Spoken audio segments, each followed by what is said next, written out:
उत्तराखंड में लगातार कम हो रहे कोरोना के मामले। बीते दिन सामने आए कोरोना के 9 नए मामले। उत्तरकाशी में 3 मई को खोले जाएंगे गंगोत्री धाम के कपाट। 3 मई को सुबह 11:15 पर खोले जाएंगे कपाट। उधम सिंह नगर पहुंचे कैबिनेट मंत्री सौरभ बहुगुणा। जिले में पहुंचकर किच्छा चीनी मिल का किया शुभारंभ।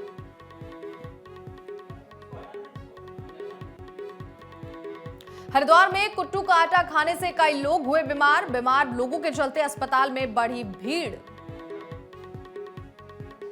नमस्कार, मैं हूं आपके साथ नैना। आप देख रहे हैं न्यूज 31 उत्तराखंड। अब वक्त हो चुका है उत्तराखंड बुलेटिन का।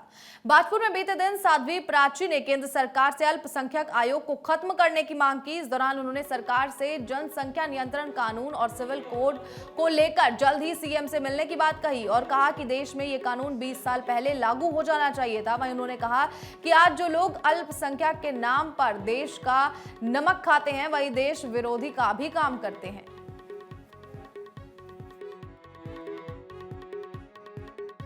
उत्तराखंड वासियों को पहले मैं बहुत बहुत शुभकामनाएं देती हूँ। आज नया संवत्सर हिंदुओं का प्रारंभ हुआ है और नवरात्रे भी प्रारंभ हुए हैं। उत्तराखंड वासियों को मैं बहुत बहुत शुभकामनाएं देती हूँ और सरकार बनाने की भी खुशी में बहुत बहुत शुभकामनाएं। दूसरी बात रही कि धामी जी ने कमान संभाली है। धामी जी ने उत्तराखंड की दूसरी बार कमान संभाली है, तो ये बहुत खुशी की बात है कि उत्तराखंड वासियों को फिर से मुख्यमंत्री धामी जी मिले हैं। मैं समझती हूँ कि जो उत्तराखंड के जनता की जो उम्मीदें हैं वो निश्चित रूप से धामी जी पूरा करेंगे और चहुमुखी विकास उत्तराखंड का करेंगे। भारतीय महिला क्रिकेटर टीम के खिलाड़ी स्नेहा राणा ने बीते दिन देहरादून में मुख्यमंत्री पुष्कर सिंह धामी से उनके सीएम आवास में मुलाकात की। इस दौरान मुख्यमंत्री ने उनके खेल के प्रदर्शन को लेकर और देश को सम्मान दिलाने के लिए उन्हें सम्मानित किया है।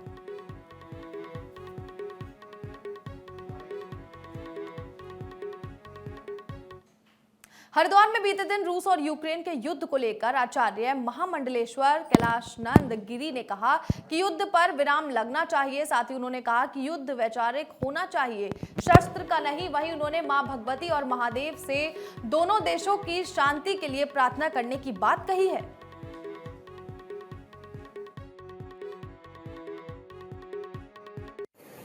मुझे लगता है वसुधैव कुटुंबकम का भावना रखनी चाहिए और यूक्रेन और रूस का जो युद्ध है वो विराम होना चाहिए। मैं भगवती से प्रार्थना करूंगा।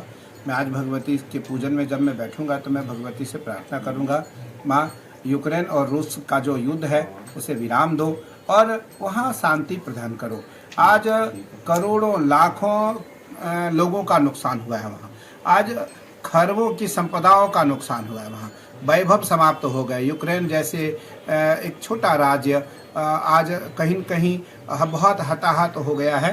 तो इसलिए मेरा भगवती से आग्रह है कि यूक्रेन और रूस का युद्ध विराम हो और युद्ध नहीं होना चाहिए। युद्ध वैचारिक होना चाहिए, युद्ध वैवाहिक होना चाहिए, युद्ध शाब्दिक होना चाहिए, ना कि युद्ध शास्त्रीय होना चाहिए, ना कि युद्ध शस्त्र से होना चाहिए। बाजपुर में आज सिख समाज के लोगों ने बीते दिनों कुछ अराजक तत्वों के सिख समाज के एक व्यक्ति की पगड़ी का अपमान करने पर आक्रोश जताया और पुलिस को 5 अप्रैल तक आरोपी पर कार्रवाई करने की चेतावनी दी। वहीं सिख समाज के लोगों ने पुलिस पर मामले की जानकारी होने के बाद भी कार्रवाई नहीं करने का आरोप भी लगाया है।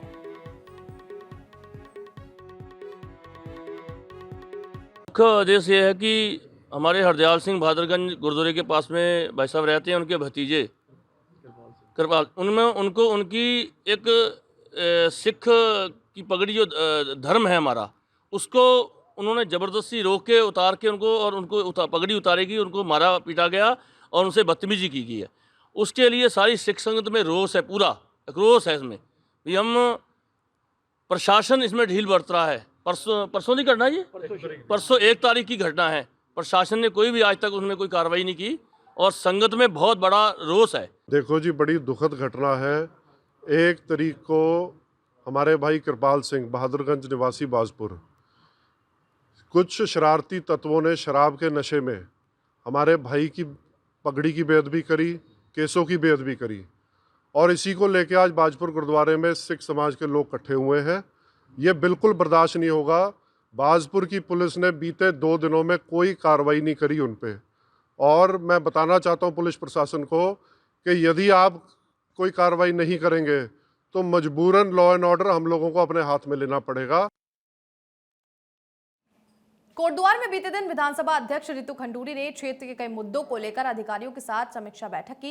इस दौरान रितु खंडूरी ने सभी विभागीय अधिकारियों को कोटद्वार विधानसभा क्षेत्र के विकास कार्यों के लिए रोड मैप तैयार करने और अधूरे विकास के कामों को जल्द पूरा करने के आदेश दिए। साथ ही उन्होंने निर्माण में चल रहे कामों की समीक्षा भी की।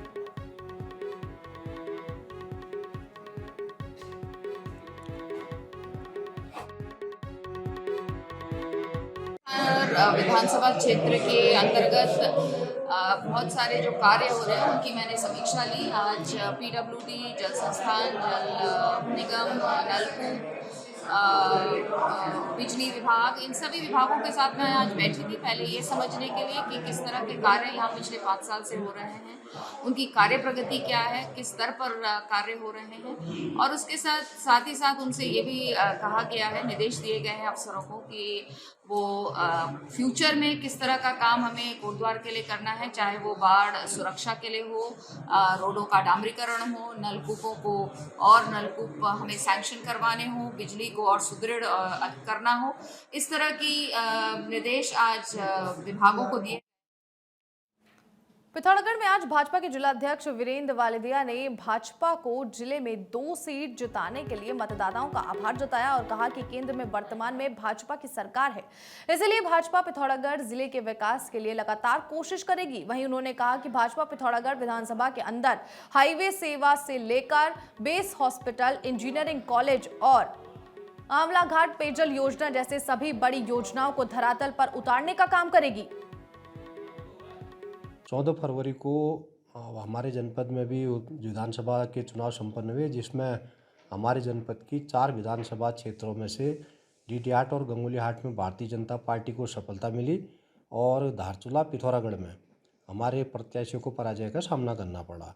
जो जनादेश हमारे जनपद की जनता ने दिया है, उस जनादेश का हम सम्मान करते हैं और भारतीय जनता पार्टी की उत्तराखंड प्रदेश में पुनः सरकार बनी है और केंद्र में भारतीय जनता पार्टी की सरकार है। पिथौरागढ़ जनपद के विकास को लेकर भारतीय जनता पार्टी पहले भी प्रयासरत थी और पहले भी भारतीय जनता पार्टी ने विकास के कार्य किए हैं और अभी भी जो पिथौरागढ़ में विकास की जो नींव भारतीय जनता पार्टी ने रखी है, उसको पूरा करने का कार्य भी भारतीय जनता पार्टी। अल्मोड़ा में आज विधायक मनोज तिवारी ने पहली प्रेस वार्ता कर बीजेपी पर जमकर निशाना साधा। इस दौरान विधायक ने कहा कि कांग्रेस ने जिन योजनाओं को पहले शुरू किया था, भाजपा के आने के बाद वो काम धरे के धरे रह गए। वहीं उन्होंने कहा कि ऐसे निर्माण कामों को वो जल्द पूरा करेंगे। वहीं हेरिटेज सिटी, पेयजल और सीवरेज समेत बाकी समस्याओं पर भी काम कर सरकार को अवगत कराया जाएगा। और जिन कामों को हम पिछली बार 2012 से 2017 में स्वीकृत कर गए थे, जिस निर्माण कार्य को हम प्रारंभ कर गए थे, और पिछले 5 साल में भारतीय जनता पार्टी की सरकार में वो काम वहीं के वहीं पे रह गए। तो मेरी प्राथमिकता रहेगी पहले पुराने कामों को तीव्र गति से प्रारंभ करके उनके निर्माण कार्य को पूर्ण करके संचालित किया जाए, और उसके साथ साथ कुछ ऐसे महत्वपूर्ण अल्मोड़ा शहर के काम है, चाहे वो हेरिटेज सिटी के रूप में हो, चाहे हमारे सिटी बस के रूप में हो, चाहे ड्रेनेज सिस्टम हो, जो हमारा पानी का सही यहाँ से बहाव नहीं हो पाता है, और इसके अलावा सीवरेज जो बहुत बड़ी समस्या है, और पेयजल, इन सारी चीज़ों को लेके सरकार से पूरी अनुरोध। फिलहाल उत्तराखंड बुलेटिन में इतना ही। आप देखते रहिए न्यूज़ 31 उत्तराखंड। नमस्कार।